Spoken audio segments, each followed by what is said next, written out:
મહત્વના સમાચાર તેના ઉપર નજર કરીશું જે સમાચાર મળી રહ્યા છે। સાંસદ મનસુખ વસાવા ભરૂચ લોકસભા બેઠક પરથી ફોર્મ ભરશે। મહત્વપૂર્ણ સમાચાર છે।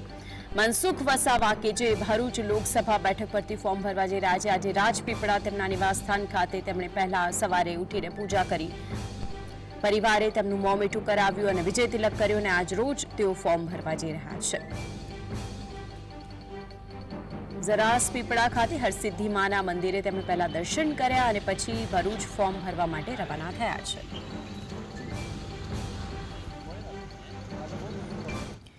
તો આજે અંગે વધુ માહિતી સાથે સંવાદદાતા નિલેશ ટેલર આપણી સાથે જોડાઈ ગયા છે। નિલેશ, સૌથી પહેલા તો આજ રોજ સવારે જ્યારે મનસુખ વસાવા ફોર્મ ભરવા માટે નીકળી ગયા છે, રવાના થઈ ગયા છે, તેમના પરિવારનું શું કહેવું સામે આવ્યું છે, વિગતો જણાવશો।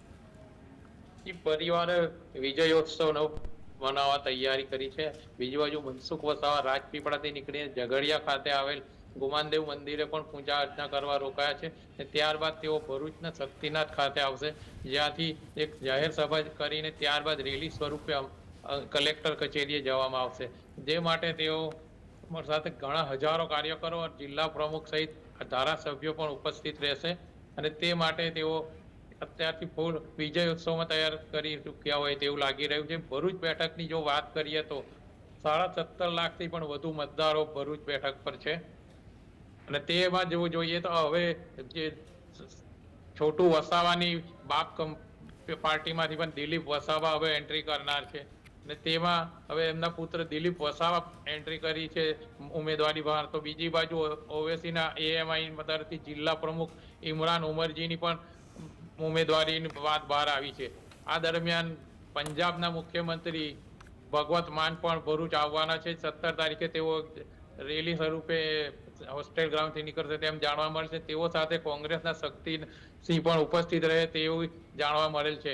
આ કોંગ્રેસના ગઠબંધનમાં ચૈતર વસાવા મેદાનમાં ઉતર્યા છે, પણ બીજી બાજુ કોંગ્રેસનો જે ગ્રાઉન્ડ સપોર્ટ જોઈએ તે હજુ કાર્યકરો તરફથી મળી નથી રહ્યો અને જે ભરૂચ બેઠકની વાત કરીએ તો આદિવાસી અને લઘુમતી મતદારોનું અહીંયા પ્રભુત્વ રહેલું છે, ત્યારે આ જે બાપ અને એએમઆઈમાંથી જે ઉમેદવારો ઉભર્યા તે ચોક્કસથી ચૈતર વસાવાને નુકસાન કરી શકે। બીજી બાજુ ભાજપનું સંગઠન એટલું મજબૂત છે જે 7મી વખત મનસુખ વસાવા માટે કાર્ય કરી રહ્યો છે, તો રૂપાલાના વિવાદ વચ્ચે પણ મનસુખ વસાવા હાલ વિજયનો વિશ્વાસ વ્યક્ત કરી રહ્યા છે।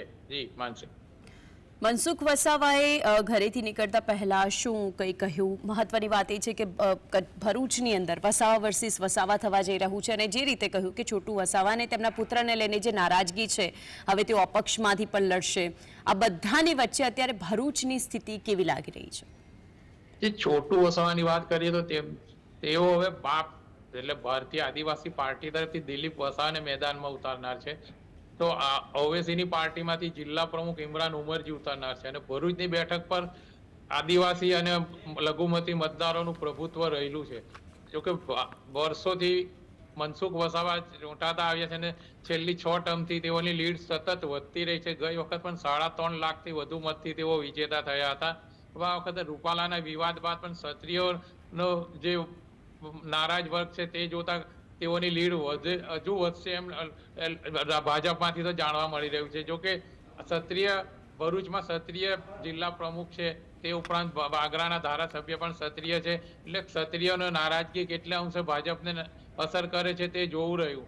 જય માનસી। બિલકુલ નિલેશ, આપ જોડાને વિગતો જણાવી।